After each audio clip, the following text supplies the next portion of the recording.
Alors, shalom à tous, j'espère que vous allez bien, que la paix du Seigneur soit avec vous. Pour ma part, je suis un peu fatiguée, mais j'ai le sourire parce que voilà, le Seigneur est ma force, il est mon chant et j'espère que vous aussi, le Seigneur est votre joie, qu'il est votre chant, qu'il est votre tout. Laissez-vous renouveler par lui, laissons-nous renouveler par lui. Voilà, on s'appuie sur Dieu. Alléluia.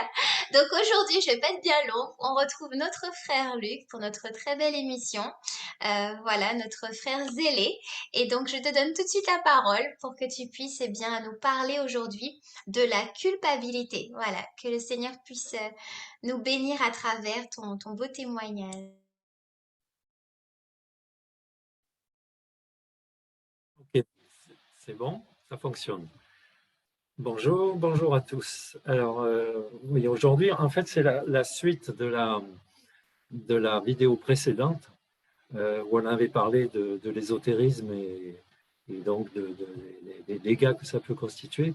Et notamment, à la fin, j'avais évoqué la culpabilité. Et donc là, ben, je vais essayer de développer un petit peu ce qu'est la culpabilité et, et qu'est-ce qui se passe. Voilà. Alors, d'abord, je voudrais faire un petit rappel. Alors, en fait, là, je vais lire un texte que j'ai écrit hier, euh, tout simplement parce qu'il y a beaucoup de références.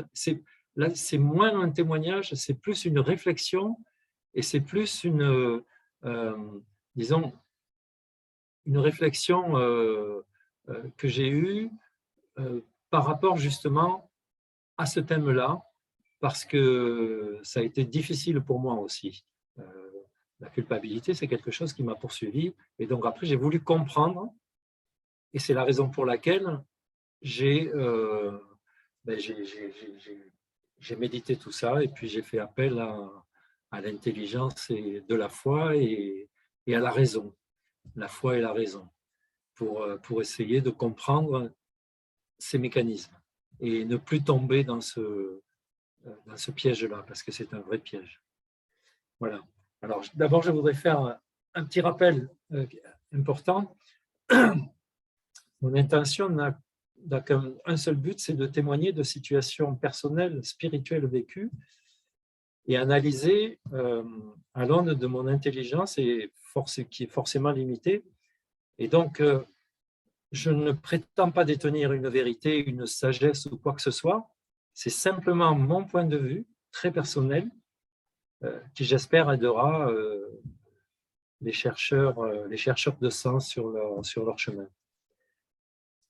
Alors, donc, il me semble important de compléter et de préciser le sujet de la précédente vidéo qui traitait du spiritisme, notamment concernant la culpabilité. Donc, je vais m'appuyer cette fois sur mes notes. J'ai plus de facilité à l'écrit, surtout lorsque cela concerne mes réflexions et analyses succédant à une expérience spirituelle. Durant ces 2 dernières décennies, la plupart des personnes que le Seigneur a mises sur mon chemin, il y en a eu un assez grand nombre, que ce soit en métropole ou en Martinique, tout avait en commun ce que je nommerais la crainte de Dieu. On dit que, enfin le psaume nous dit, psaume 111, verset 10, je cite, « La sagesse commence avec la crainte du Seigneur, bien aviser ceux qui en savent les pratiques. » Fin de citation. Ce n'est clairement pas la peur du jugement ou la colère de Dieu, comme l'a martelé en son temps le jansénisme. C'est plus précisément la crainte de blesser Dieu par soi-même. Nous avons tous la crainte de blesser ce que l'on aime. Et il n'est nullement question de peur. Je me souviens d'un prêtre, le précédent prêtre dans ma paroisse. Un jour, il m'a dit tu sais, Luc, tu as une chance inouïe. Alors, je lui ai dit ah bon, pourquoi? Il me dit tu as la chance d'avoir vécu ta conversion aussi tardivement. Parce qu'en fait, il souffrait du jansénisme, il souffrait de cette vision d'un Dieu fouettard, d'un père fouettard, tu vois, d'un Dieu qui, qui peut se mettre en colère ou qui peut se venger comme dans l'Ancien Testament. Donc, énormément de personnes en sont là. Alors, pour comprendre la miséricorde de Dieu, je propose 3 textes importants. Le premier, c'est le roi David. Donc, le roi David, dans 1 Samuel 20, 1 à 15, je cite, « David s'enfuit loin de Saül. » Alors, David, c'était un très frêle jeune homme, très jeune, qui gardait les moutons. Et Dieu a désigné donc Samuel, lui a dit, « Va et je te montrerai celui que tu dois oindre. » Et donc, quand Samuel est arrivé, il y avait une fratrie de 10, je crois, 10 frères, très costauds, très grands, etc. Et le Seigneur lui dit, c'est pas lui, c'est pas lui, c'est pas lui. Et puis, il n'y en avait plus. Alors, il dit à Jessé, donc le père de David, lui dit, mais tu n'as plus de fils? Si, il y en a un, mais il est tout frêle, il est tout jeune. Mais fais-le venir, c'était lui. Donc, c'était David. Alors, quand le verset que je viens de citer, David s'enfuit loin de Saül. Parce que David, en fait, on le connaît avec l'histoire de Goliath. Il a tué Goliath. Et donc, Saül était le premier roi d'Israël. Et il a vu David comme un concurrent qui allait le détrôner. Il faut savoir que Saül, alors que c'était tout à fait injustifié, Saül avait des problèmes. On dirait aujourd'hui qu'il avait une, comment on appelle ça, une double personnalité. Enfin, bref, c'était quelqu'un qui avait des problèmes psychologiques. Et donc, quand le fils de Saül dit à David, fuis, va-t'en parce que mon père veut te tuer. Et donc, Saül s'en va. Et donc, on nous dit dans Samuel 22, 1, David constitue une armée de mercenaires. David constitue une armée, alors c'est pas dit mercenaires, mais David constitue une armée. En fait, c'était des mercenaires, puisque la Bible nous dit que c'était des gens qui devaient de l'argent, qui avaient tué, qui avaient volé, donc c'était des mercenaires en fait. Il constitue une armée de mercenaires et il s'enfuit. 1 Samuel 27, 5, David et son armée séjournaient chez les Philistins et font des expéditions, autrement dit des pillages. Ça, c'est moi qui rajoute. C'est-à-dire que donc ils ont été demandés asile aux Philistins qui étaient les ennemis jurés d'Israël, et les Philistins l'ont accueilli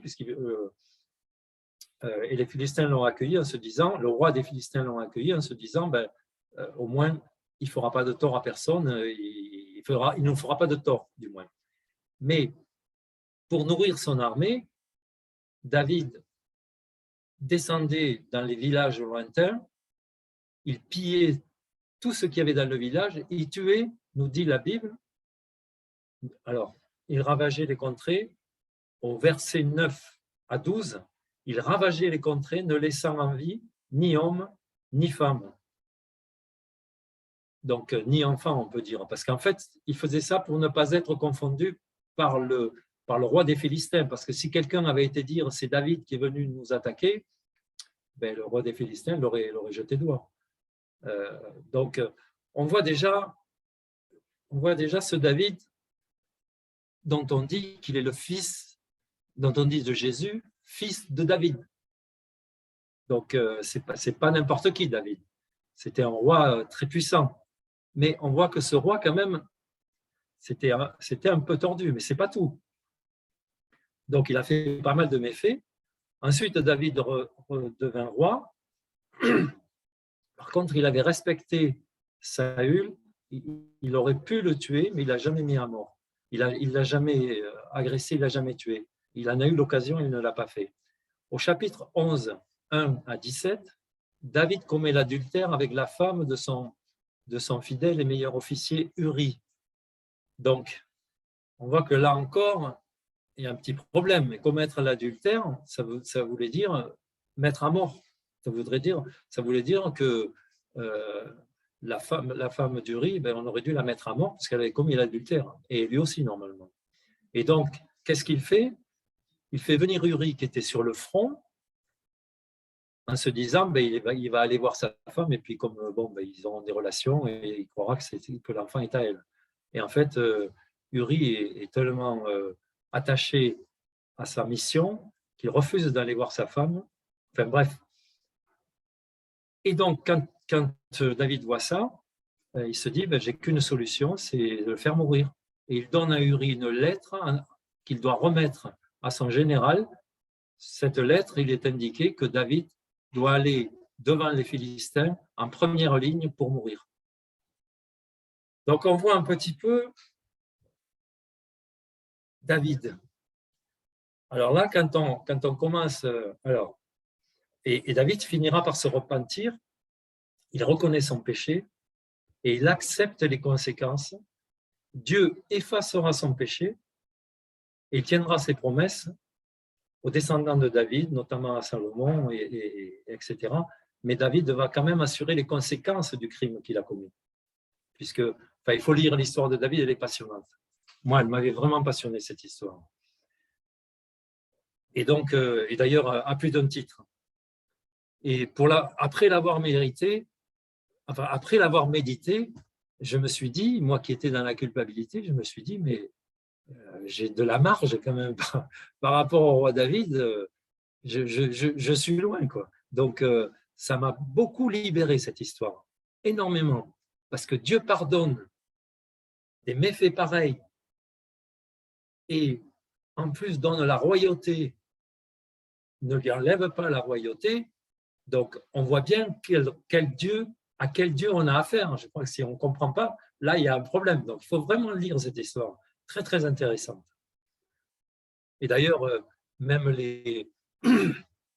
dans les commentaires de la Bible, on dit que c'est très surprenant que des historiens aient pu raconter cette histoire avec autant de détails. Mais en fait, c'est pas mal parce que ça aide beaucoup. Alors, le deuxième texte, ainsi que le troisième, pointe l'orgueil qui est à la source et à l'origine de tous les maux, entre autres la culpabilité. Je voudrais être plus grand, plus pieux, plus pur, etc. Mais également la jalousie qui appelle la colère, la vengeance, la séparation, etc. Dans Proverbes 16, 17, 19, avant la ruine, il y a eu l'orgueil. Proverbe 16, de 17 à 19. Matthieu 5, 3. Heureux ceux qui ont un cœur de pauvre, le royaume des cieux est à eux. Le cœur de pauvre, c'est exactement l'inverse, puisque le cœur de pauvre, c'est l'humilité. Et nous avons tous le choix. Dans Deutéronome, chapitre 30, verset 15, regarde, je place aujourd'hui devant toi la vie et le bien, la bénédiction, la mort et le mal, la malédiction. Donc, on a le choix entre la malédiction et la malédiction. C'est Dieu qui nous dit ça. J'ai mis devant toi les deux, choisis.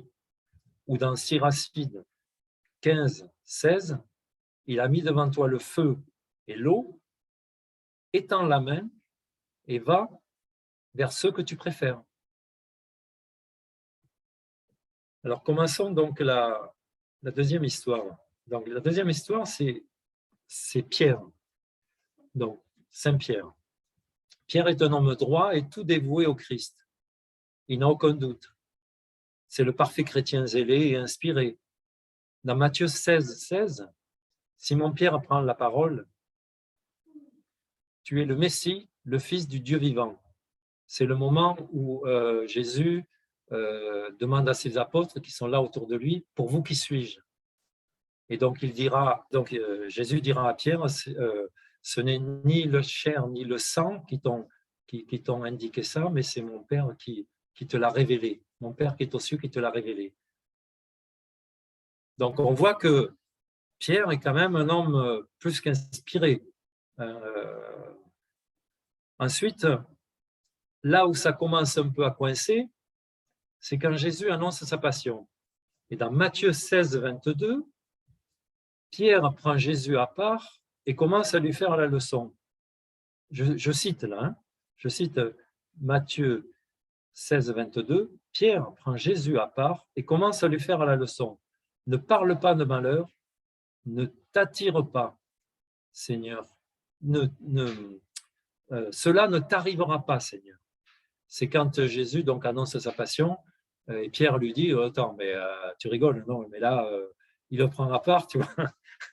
Donc là, ça commence un peu, Pierre, là, on voit qu'il y a quelque chose qui ne va plus très bien. Dans Matthieu 16, 23, Jésus lui répond « Passe derrière moi, Satan, ta façon de voir n'est pas celle de Dieu, mais celle des hommes. » Donc là, voilà, on commence déjà un petit peu à réfléchir. Dans Matthieu 26, 33, 35, lors de la dernière scène, je cite, « Lors de la dernière scène à Béthanie, Pierre lui dit « Si tous tombent et t'abandonnent, moi, jamais. » Verset 34, je cite, « Jésus répond, en vérité, je te le dis, cette nuit même, avant que le coq ne chante, tu m'auras renié 3 fois. » Verset 35, donc c'est la suite. Mais Pierre continue, je cite toujours. Mais Pierre continue, même s'il me fallait mourir avec toi, je ne te renierai pas. Et tous les disciples disent la même chose. Bon, là, on commence à découvrir un autre Pierre, là. C'est quand même bizarre, ça. Donc, même pas peur. Et alors, et cela est vrai au moins pour Pierre. Pierre était tout à fait sincère, puisqu'au jardin de Gethsémani, dans Jean 18, 10, Simon-Pierre avait l'épée, il la tira pour frapper le serviteur du grand prêtre. Donc, on voit qu'il était quand même sincère dans ce qu'il disait, puisqu'il prend un risque inouï, là, puisqu'il y a toute une armée devant lui. Il y a non seulement les centurions, mais il y a tous les gardes du Saint-Dédrin. Donc, et tous les autres se sont barrés, il n'y a plus que lui et Jésus. Et il sort son épée, donc ça veut dire qu'il est prêt à mourir. Là, tu vois l'ambiguïté un peu du personnage, c'est très intéressant. Et en fait, c'est notre propre, c'est nous qu'il faut regarder là, à travers lui. Hein, parce que c'est ça, en fait. Alors, la question que je me suis posée, pourquoi Pierre va-t-il se comporter en traître dans la cour du grand prêtre lorsque Jésus est interrogé par le grand prêtre? Il a été fait prisonnier, il est dans la maison du grand prêtre et on l'interroge.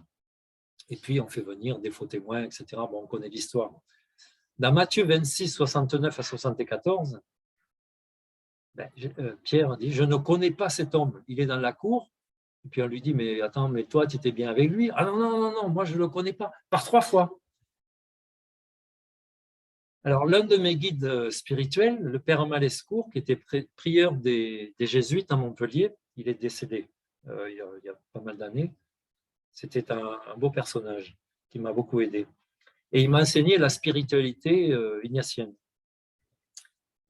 Et donc, il y a une technique qui consiste à se mettre à la place d'un personnage. Lorsqu'on lit la Bible, les Ignatiens on se met à la place d'un personnage à l'intérieur de la Bible et on s'imagine vivre la scène. Donc moi, comme j'ai pas mal d'imagination, j'ai pas de mal à rentrer dans le personnage. Et donc là, je vais me mettre dans la peau de Pierre. C'est ce que j'ai fait quand j'ai essayé de comprendre.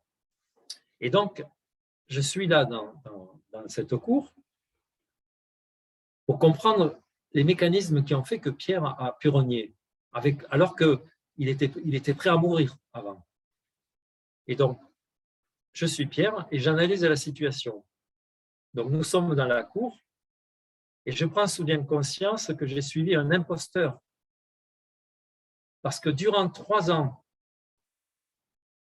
moi, j'ai tout quitté, mon foyer, mes enfants, ma femme, mon métier, car j'étais sûr qu'avec un tel homme, une telle puissance et de tels pouvoirs, cet homme allait lever une armée et nous débarrasser de ces tyrans romains.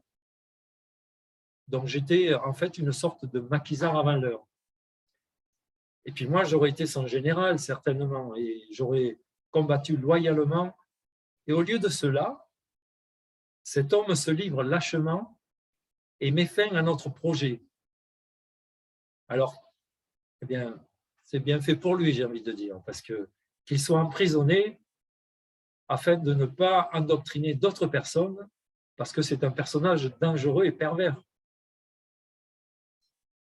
Moi, j'aurais raisonné ainsi. Si j'avais été à la place de Pierre, c'est ainsi que j'aurais raisonné. Et c'est la logique humaine.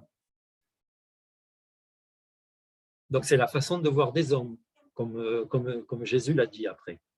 Ce n'est pas celle de Dieu. Alors, que se passe-t-il après, au verset 35? Presque aussitôt, un coq chante et Pierre se rappelle les mots de Jésus: avant que le coq ne chante, tu m'auras renié par 3 fois. Alors il sort, il pleure, nous dit le texte. Là, je cite encore. Hein. Il sort et il pleure amèrement. Parce que là, tout à coup, c'est la révélation. Et donc, moi, je me plais à imaginer que Pierre, à ce moment-là, a dû se précipiter vers Marie, se mettre à genoux devant elle et lui demander humblement pardon. C'est ce que j'aurais fait à sa place. Enfin, moi, tu vois, je suis toujours dans la peau de ce personnage. Alors, là, nous y voilà au problème de la culpabilité. Parce que à ce moment-là, Pierre, il rentre dans une profonde humilité. Il était dans l'orgueil avant. Moi, personne ne te touchera. Tant que tu seras avec moi, tu risques rien, il dit à Jésus. L'orgueil dans toute sa puissance. Et c'était que ça. Et là, tout à coup, c'est un autre paradigme. Il découvre, avec tout ce qui s'est passé, tout ce qui s'est produit, l'a amené vers l'humilité. Et l'humilité qui est l'unique moyen de laisser entrer dans la lumière pour éclairer ses ténèbres. C'est le seul moyen également de communiquer avec le Seigneur et de devenir un véritable apôtre. Est-il question de culpabilité? Certainement sur l'instant. Il reconnaît et accepte ses limites, ses failles, son orgueil, sa vanité des vanités, dit Coëlette. Et donc, il reçoit de Dieu le pardon et la grâce immense d'être, selon la promesse de Dieu, la pierre d'angle de l'Église. Comment pourrait-il ressentir la moindre culpabilité? Lorsque Dieu pardonne, il ne se souvient plus de nos fautes. Alors, là, je voudrais faire un petit témoignage. Lorsqu'on était à Medjugorje, tu sais, quand Isabelle s'est convertie, ce que j'avais oublié de dire, le jour de la conversion d'Isabelle, quand on est arrivé à Medjugorje, c'est qu'elle est rentrée dans l'église, elle a vécu une conversion. On était le 15 août et Isabelle est née le 15 août. Tu vois le hasard. Donc, alors moi, ce qui m'est arrivé quelques jours après, il m'est arrivé plein de trucs, mais bon, là, ça concerne justement ce thème. C'était avant la messe ou pendant la messe, je ne sais plus exactement. J'étais à genoux au fond de l'église. J'étais complètement de la cathédrale. Elle est immense, elle est très très longue. J'étais exactement sur le siège, le bord côté droit, enfin côté gauche sur l'allée, au bord de l'allée, du côté gauche de l'allée. Et donc, j'étais à genoux et tout à coup, ma tête se relève. C'est indépendamment de ma volonté, ma tête se relève et mes yeux se posent exactement sur le crucifix qui était tout au bout de l'église, sur le crucifix qui était posé sur l'autel. Et je comprends que c'est Dieu qui allait me parler, puisque c'était très clair, j'ai compris ça. Et au même moment, donc j'étais, l'église, elle est vraiment immense, hein, et donc j'étais tout au bout, presque à la porte, à l'entrée. Ma tête encore une fois, ma tête se retourne parce que je sens une présence dans l'allée, côté droit, et là je vois un rouleau qui flottait dans l'air. Ça, c'est important. Je n'avais jamais lu la Bible avant. Et plus tard, quelques années plus tard, je le découvrirai dans Isaïe et dans aussi l'Apocalypse. Il y a exactement cette vision qu'Isaïe a eue. Et ce rouleau qui flottait dans l'air se met à se dérouler en allant vers du bout de l'église, en allant vers l'autel. Et il commence à se dérouler, et recto verso, il y avait les bonnes actions que j'avais faites. Et il y en avait, ça n'arrêtait pas. Il n'y avait pas une seule mauvaise action, c'était que des bonnes actions, mais des trucs. Alors, ces bonnes actions, j'ai aucun souvenir. Je ne me souvenais même pas. Mais on me montrait comme en vidéo, je me revoyais à ce moment-là, mais c'était des choses insignifiantes. C'était peut-être un bonjour à quelqu'un, j'ai plus de souvenirs parce que je voyais et ça s'effaçait immédiatement de ma mémoire. Ça, c'est pour éviter l'orgueil après. Et donc, il y en avait. Ça n'en finissait pas. Et le rouleau se déployait. Et il y en avait, et je n'arrêtais pas de dire, mais ça c'est rien, mais ça c'est insignifiant, mais ça c'est rien du tout. Et puis le rouleau arrive au-dessus de l'autel, il s'arrête. La feuille, le rouleau s'arrête. Oui, il se déroulait juste au-dessus de l'autel. Et là, il y a des lettres d'or qui remontent du rouleau. Et alors, c'était écrit, mais c'était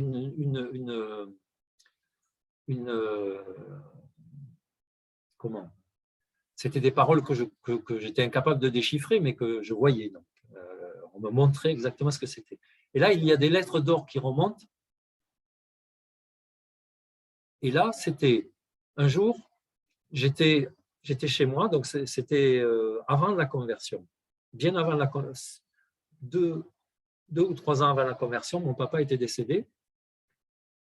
Et quelques temps après, il est apparu je marchais dans mon jardin en plein jour. Il m'est apparu devant moi, comme dans un médaillon, et il m'a dit, demande-moi tout ce que tu veux, je peux te l'obtenir. Et je lui ai dit, écoute, moi, ça va, il y a quelques petits soucis, mais c'est bon, je m'en sors. Par contre, tu devrais t'occuper d'un tel, je ne vais pas citer, mais très proche. Tu devrais t'occuper d'un tel parce que lui, il va vraiment très mal et puis il foire tout dans sa vie. Occupe-toi de lui. Et quelques temps après, mais très vite, quelques semaines après, la personne en question a fait un héritage.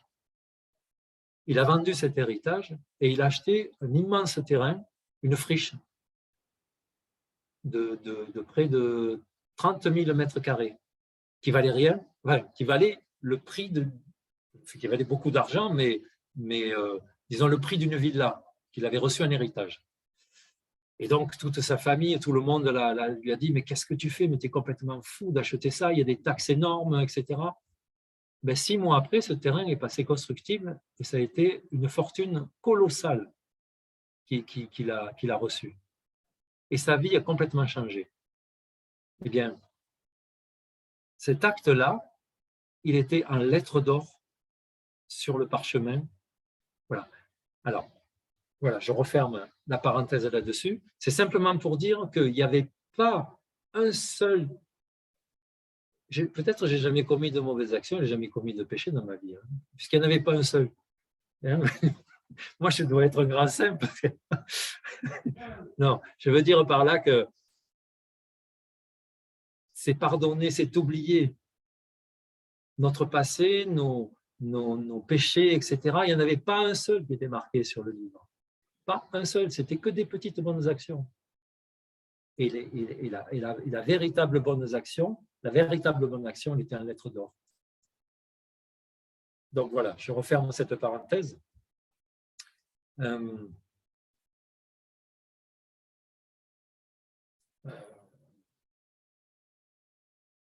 Voilà. Alors, la troisième histoire biblique, celle-là, c'est ma préférée. C'est Judas. Judas, tout le monde le casse et moi, j'adore ce bonhomme. Et j'ai presque, je me trouve pas mal il y a pas mal de résonance avec lui. Tu vas voir pourquoi. Donc, lui aussi a été choisi par Jésus, comme les 12 apôtres. Donc, c'est pas par hasard. On dit de lui que c'est un voleur.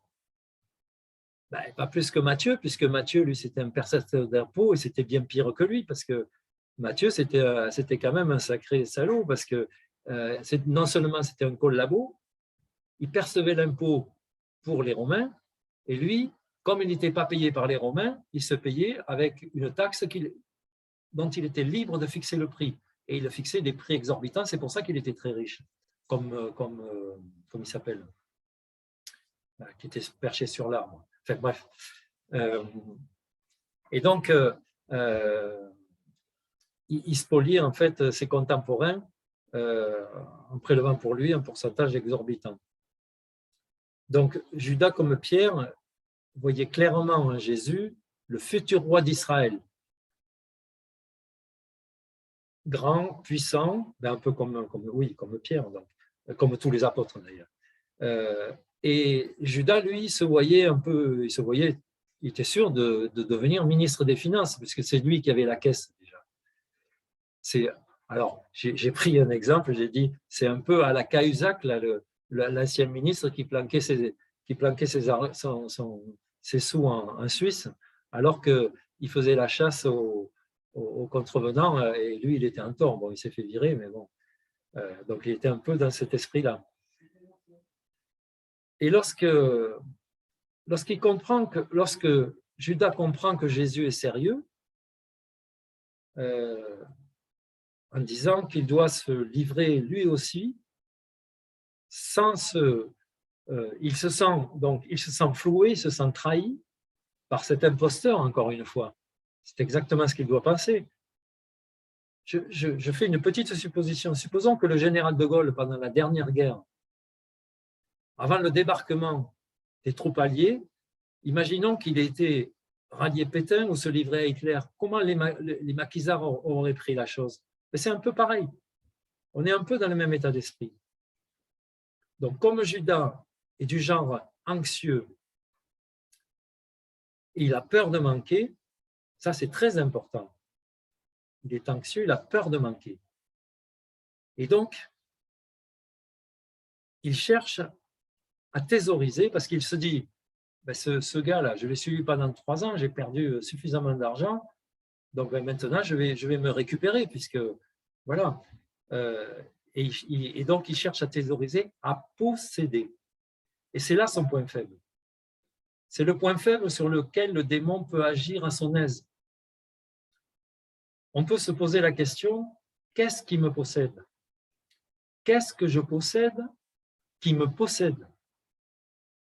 Parce que c'est là le vrai problème, c'est là le nœud. Donc, Judas se dit, il faut faire emprisonner cet individu, peut-être par vengeance, due au lien. Il a perdu 3 ans de sa vie pour rien. La vengeance est due au lien, quand je dis les liens, c'est-à-dire les liens que le démon a pu pratiquer étant donné l'appât du gain de cet homme. Donc, à Jean 13, 18, je ne parle pas pour vous tous, car je connais ceux que j'ai choisis. Il est écrit, celui qui partageait mon pain a élevé son talon contre moi, et cela va se vérifier. Dans Jean 13, 27. Et avec ce morceau, Satan entra en lui. Alors Jésus lui dit, ce que tu dois faire, fais-le tout de suite. Donc, je ne sais pas si vous avez noté, dans Jean 13, 27, ce qui est dit là. C'est quand même très surprenant. C'est Jésus, donc, Alors, donc nous sommes pendant le dernier repas, donc c'est l'institution de l'Eucharistie, et Jésus donne la communion à Judas. Et avec ce pain, ce morceau de pain, Satan entra en lui. Comment cela est-il possible? De la main du Saint des Saints. Qu'en est-il de l'hostie consacrée que le prêtre nous donne?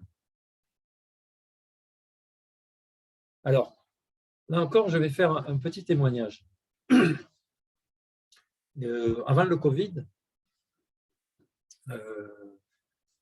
juste avant le Covid, on partait donc en Martinique et on assistait à la dernière messe dans notre paroisse. Et donc, comme à chaque fois, on me demande de servir, de donner l'Eucharistie à l'Assemblée, distribuer la communion.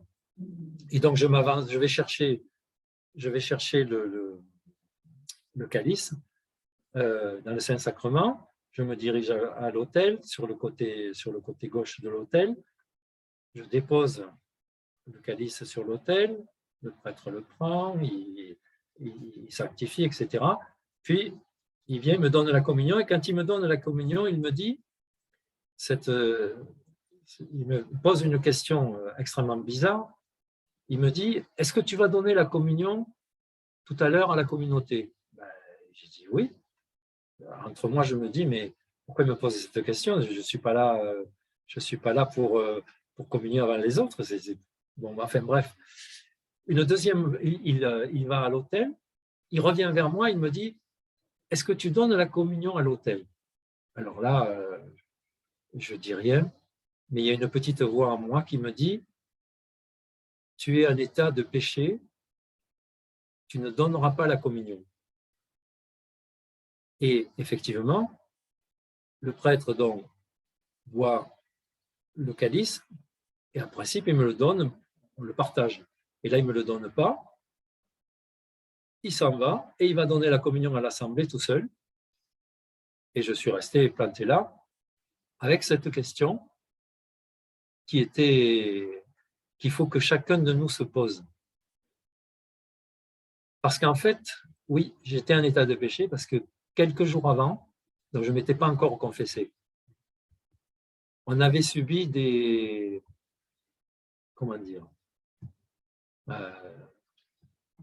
choses pas très très belles, qui étaient infondées, et on nous avait vraiment attaqué. Je vais passer là-dessus. Et donc, comme tout ça était vraiment était pas bien, faux, et c'était de la pure méchanceté, il y avait une colère en moi, mais une terrible colère. On avait pardonné, on avait beaucoup prié pour ces personnes, on avait pardonné, mais la colère était toujours en moi. Le pardon, en fait, je l'avais verbalisé, mais pas intériorisé. Et donc, c'est qu'après, à la confession, que j'en serai libéré. Mais voilà, donc je tenais à dire ça pour dire, voilà. Alors, pour quelle raison Judas se suicide? Selon moi, il n'a jamais envisagé que Jésus pouvait être crucifié tel un assassin. Il le voyait plutôt jeté en prison pour quelques années pour trouble à l'ordre public. Lorsqu'il apprend que Jésus va être crucifié, Jésus, pour qui il avait certainement quelques affinités, il ne peut pas en être autrement. Il a vécu quand même 3 ans avec lui. Si son esprit,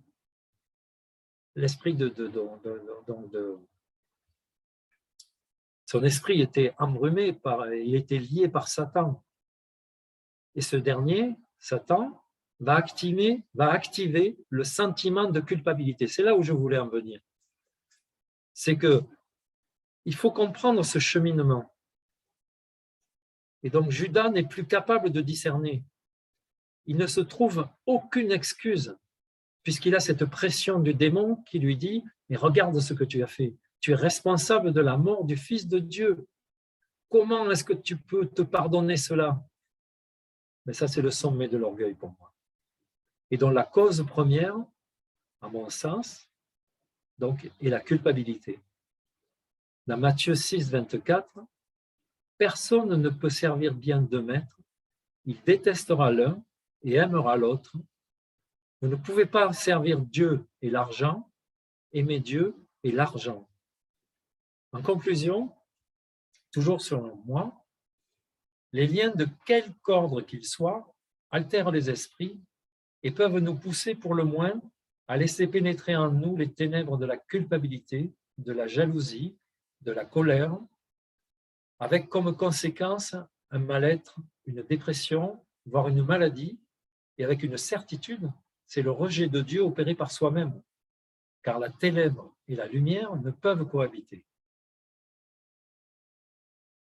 Voilà. Alors, à présent, je voudrais, donc là, j'en ai terminé sur ce que j'ai écrit, et je voudrais continuer, je ne sais pas si on a encore le temps, avec le... On a encore le temps? Ok. Je voudrais donc continuer avec le jeune homme riche. Attends, c'est désactivé. C'est activé là, ma voix? Elle est activée? Oui, c'est bon. Ah, ok, pardon. Donc, je voudrais continuer avec le jeune homme riche. Donc là, maintenant, c'est un témoignage que je vais faire. Dans le jeune homme riche, c'est dans Saint-Luc, chapitre 18, verset 18 et suivant. Donc, j'ai dit dans une précédente vidéo que lorsque j'étais au tout début de ma conversion, je ne pouvais pas lire la Bible. Et donc, ce que je faisais, j'avais compris, enfin, j'avais vu que le berger du groupe de prière dans lequel on était ouvrait sa Bible au hasard. Et puis, il y avait des textes et c'était ça tombait toujours très, très bien. Alors, je me suis dit, quand j'étais chez moi, je me suis dit, ben, comme je ne peux pas lire, quand j'ouvrais la Bible, j'essayais de lire, je m'endormais dans le repos de l'esprit parce que je recevais trop de sollicitations. Enfin, le Seigneur m'enseignait presque chaque nuit avec des songes et donc ça aurait fait, c'était trop. Et j'avais quand même super envie de lire, c'était trop beau cette Bible. Alors, j'ouvrais au hasard. Première fois, j'ouvre au hasard, Saint-Luc, chapitre 18, verset 18 et suivant. Je ne comprenais rien du tout. Je referme. Le lendemain, je rouvre. Saint-Luc, chapitre 18, verset 18. Et ça a duré 2 ans. Et je comprenais toujours rien.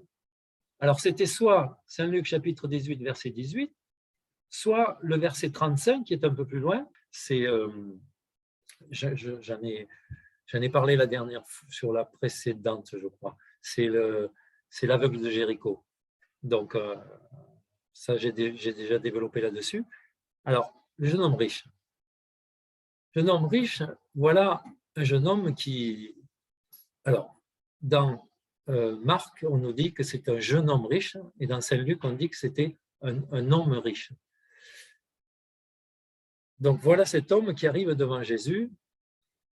Alors, c'était, dans Saint-Luc, d'après lui, on dit que c'était un juif donc, qui était au sein des Drains, mais un laïc. Mais quelqu'un de puissant, on va dire un ministre ou un maire puissant, etc. Et il arrive devant Jésus et il lui dit, bon, je t'ai entendu parler, etc. Qu'est-ce que je dois faire pour avoir la vie éternelle? Et donc, Jésus le regarde et il lui cite les 10 commandements. Tu ne tueras pas, tu ne voleras pas. Et donc, à la fin, il le regarde et il lui dit, mais dans tout ça, j'ai jamais péché. Alors, ce n'est pas dans Saint-Luc, mais dans Saint-Marc, j'aime beaucoup. Saint-Marc dit, Jésus le regarda et l'aima. Donc déjà, ça nous dit que si tu vas à la messe, si tu pries, etc., déjà Jésus t'aime. Mais lui, il comprend que ça ne suffit pas. Il y a quelque chose encore d'autre. Alors il lui dit, mais tout ça, je l'ai fait, mais qu'est-ce que je dois faire pour avoir la vie éternelle? Et Jésus lui dit, vends tout, donne-le aux pauvres et suis-moi. Wow, alors là, il baisse la tête, il se tourne et il s'en va. parce qu'il avait de grands biens, dit le texte. Alors Jésus se retourne vers ses disciples et il leur dit, il est impossible à un riche de rentrer dans le royaume des cieux.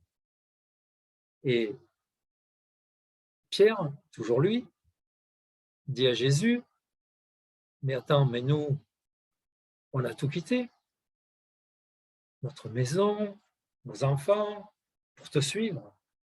Qu'en est-il de nous? Et Jésus lui dit,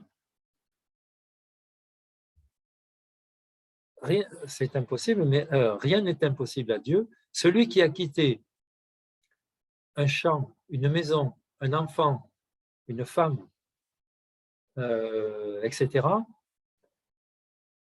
pour me suivre, celui-là obtiendra le centuple dès aujourd'hui, dès maintenant, et dans le monde à venir, la vie éternelle. Car rien n'est impossible à Dieu. Donc, qu'est-ce que ça veut dire lâcher? Parce que, en fait, moi, Jésus me préparait. Pourquoi je ne comprenais pas qu'il m'a fallu 2 ans et puis un événement pour arriver à comprendre? Parce qu'il allait me demander 3 ans après de tout quitter. La maison, une superbe villa qu'on avait, mon travail, mon entreprise que j'avais créée depuis des années, depuis plus de 10 ans, en démarrant de rien, mon bateau que j'avais construit, il m'a demandé de tout quitter et j'ai tout quitté au bout de 10 ans, au bout d'un an, pardon, au bout d'un an de discernement. Et puis bon, donc c'est pour ça qu'il m'enseignait toutes les nuits pour me préparer à ça. Et donc c'est exactement ce que j'ai vécu, c'est-à-dire que j'ai tout quitté. Et tout m'a été redonné au centuple exactement comme il est dit. C'est pour ça que la parole de Dieu, elle est vraie. Je peux en témoigner. Ce qui s'est produit pour nous, je ne savais pas ce qu'on allait obtenir. Je n'avais aucune idée parce qu'il ne m'a pas dit, il a dit, ok, il a dit dessus, tu auras le centuple. Ouais, bon, dans la Bible, on a dit beaucoup de choses. Donc, on y croit. Hein, oui, on y croit. On veut y croire, quoi. Mais là, non. Donc là, je me posais la question. Moi, je me disais, bon, ok, maintenant, j'ai tout quitté, j'ai plus rien. Eh bien, 1 an après, on a tout reçu au centuple, maison, le bateau, on me l'a rendu, et avec des grâces et la foi. Et cette foi chevillée au corps qui ne m'a plus quitté. Voilà. Ça c'est plus que le centuple, ça c'est énorme. Hein. Alors, je ne sais pas pourquoi je suis parti là-dessus, mais tu vois, je n'ai pas écrit, donc je ne sais plus là. Mais bon, peu importe. Oui, c'est bien de dire ça parce que qu'est-ce qui s'est passé? Donc, dans le texte, dans le jeune homme riche, ce jeune homme riche, il est parti. La Bible ne nous dit pas s'il est revenu. Moi, je suis revenu. Exact. C'est-à-dire que j'écris la suite du jeune homme riche. Je suis revenu vers Jésus et je lui ai dit, OK, je quitte tout. Et là, on enchaîne avec quoi? Avec Job. L'histoire de Job, c'est mon histoire. C'est-à-dire qu'après avoir, il y a eu de très, très gros combats. J'en ai déjà parlé, donc je ne vais pas en reparler. Hein, mais l'histoire de Job, c'est ça. Job, il a tout perdu. Quand il faut le lire, Job, parce que c'est vraiment merveilleux. Ça vient de la tradition orale, donc c'est même pas des Juifs qui ont ça vient de très très loin, peut-être 4 ou 5 000 ans, je ne sais pas. Et donc cet homme, il faut absolument le lire pour comprendre un peu, pour rentrer dans le raisonnement et dans l'esprit de Jésus. On nous dit, dans l'histoire de Job, je vais essayer de schématiser un peu, c'est Dieu qui fait une grande réunion, et donc il y a là tout un tas de monde, et Satan. Et alors, Dieu dit, n'avez-vous point considéré mon serviteur Job sur la terre, il n'y en a pas deux comme lui, etc., etc. Et puis Satan lui dit, non, non, mais attends, tu dis ça, ok, mais tu l'as béni, tu l'as comblé de bénédictions et de bénédictions, il a une fortune colossale, il a des enfants, il a des biens, tout se multiplie, il n'est jamais malade. Alors, et Satan lui dit, attends, laisse-le juste une journée avec moi et tu vas voir qu'il te reniera en face. Alors Dieu lui dit, ok, mets-le à l'épreuve, mais ne touche pas un seul cheveu de sa tête. Et donc c'est là que les problèmes arrivent. C'est là que les problèmes arrivent et que donc Job perd tout, tous ses biens, ses enfants meurent. Ils étaient en train de festoyer, il y a l'éclair qui tombe et ils sont foudroyés. On lui vole, il avait des milliers de moutons, des milliers de bœufs. On les lui vole, il y en a qui tombent malades, il n'a plus rien. Mais Job ne redit pas Dieu. Sa femme lui dit, mais tu ne vois pas, non, ce Dieu, il faut que tu le rejettes, il nous fait tout perdre. Alors Isabelle n'entend pas. Et c'est exactement ce qu'elle m'a dit aussi quand quand j'avais tout lâché. Elle m'avait dit, mais tu vois pas, qu'est-ce que tu fais avec ce Dieu-là? Et donc, là, ça y est, entendu. Bon, mais on ne le répétera pas. Et donc,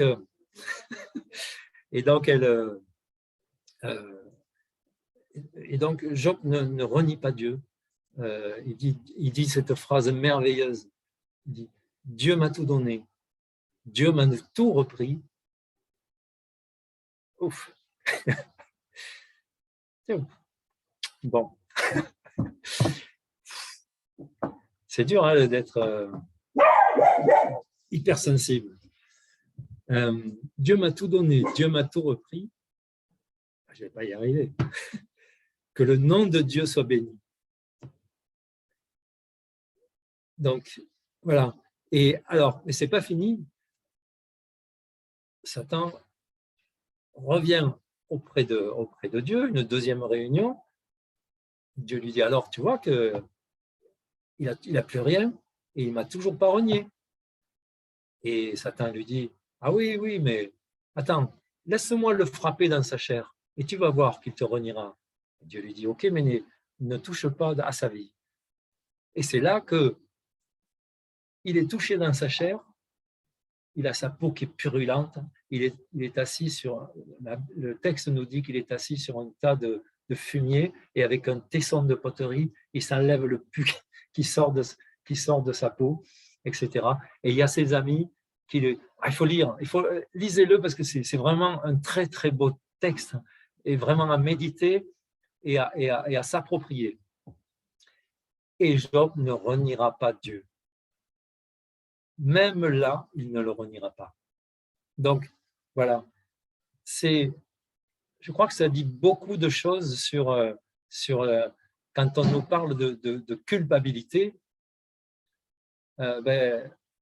on voit à travers, alors je ne sais pas si j'ai été clair, mais pour moi, ça m'a énormément éclairé, c'est tous ces textes, et puis méditer ça m'a énormément éclairé, et la culpabilité, pour moi, c'est un truc, je ne sais plus quelle est la sainte qui dit, je pourrais faire tout, je crois que c'est Thérèse, je pourrais faire toutes les misères du monde où Dieu ne me rejetterait pas.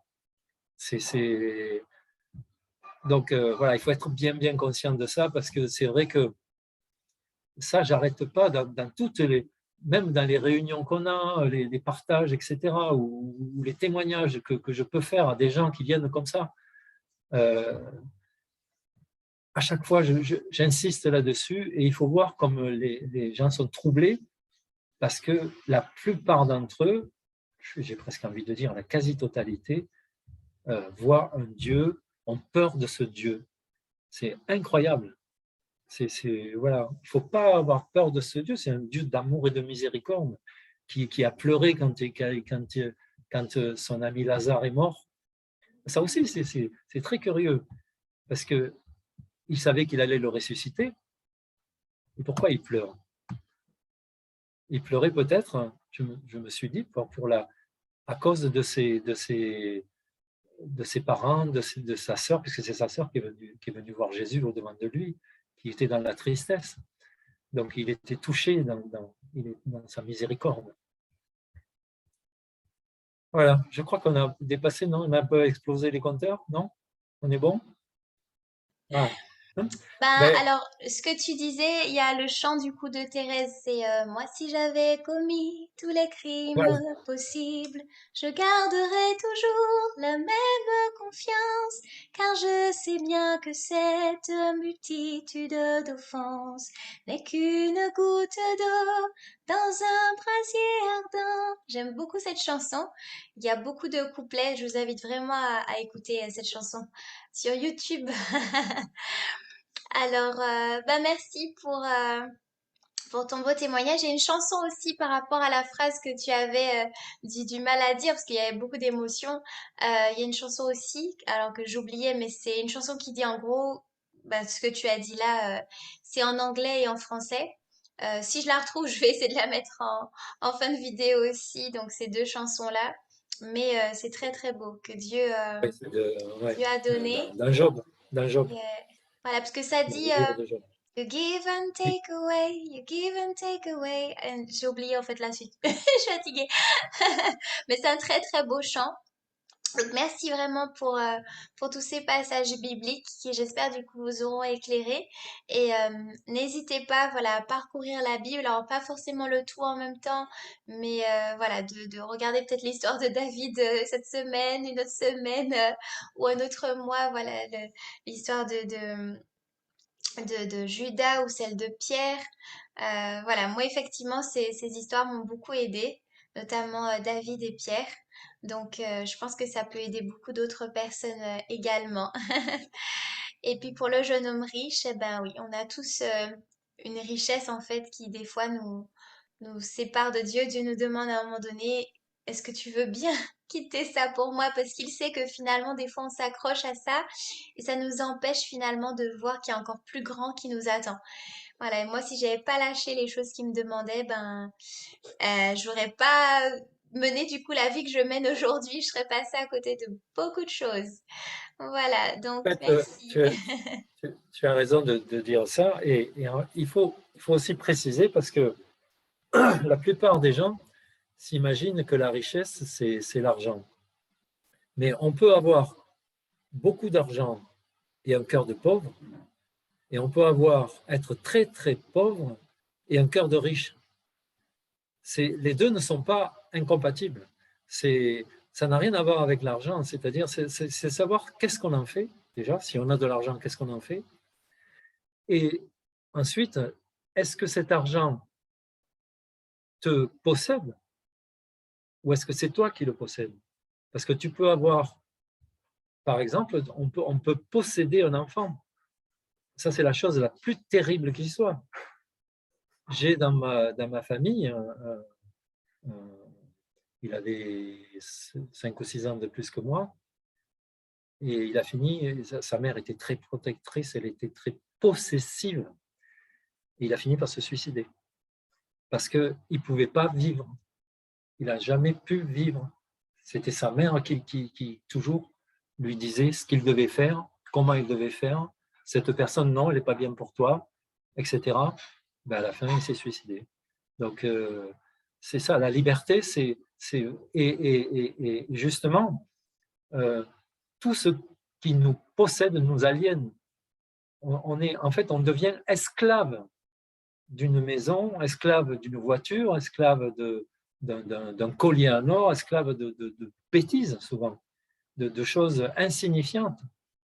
Si on me prend ça, mais je meurs. Voilà, donc il faut vraiment voir dans sa vie quelle est la chose à laquelle je tiens le plus.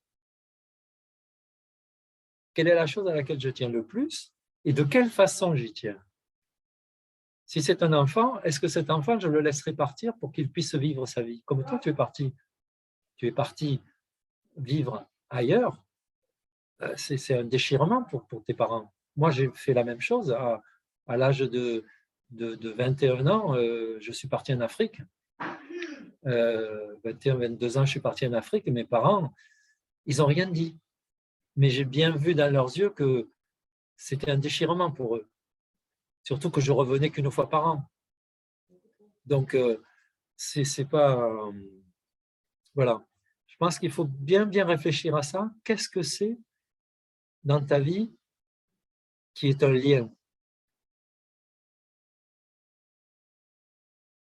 Voilà. Je ne t'entends pas. Je disais Voilà. amen et puis que du coup, bon ben, sur cette question qui est voilà, une très bonne question, on va du coup s'arrêter pour cette première, j'ai envie de dire, saison. Et puis du coup, on va revenir un petit peu après, en début d'année scolaire. Voilà, on va avoir une petite pause. Euh, mais voilà, on va revenir avec d'autres sujets avec toi, Luc. Voilà. En tout cas, merci beaucoup. Je sais qu'il y a beaucoup de personnes qui ont été touchées déjà par ton premier témoignage, parce qu'à l'heure où on enregistre, eh bien, vous n'avez pas encore vu les deux premières vidéos, mais voilà, je sais que La la dernière. première déjà, voilà, elle a beaucoup touché. Voilà. Eh ben, je vous dis que Ok. Dieu vous bénisse et puis voilà, que la paix du Seigneur soit avec vous et n'hésitez pas à aller vous confesser si vous avez la culpabilité. Voilà, allez boire à la source de la miséricorde. Voilà, ne gardez pas ce poids-là. Je sais que ça peut même conduire au suicide pour l'avoir vécu. Donc voilà, ne Pour appeler gardez la pas ça. Samaritaine. Allez, voilà. Exactement. Allez parler. Allez, soyez bénis. Shalom.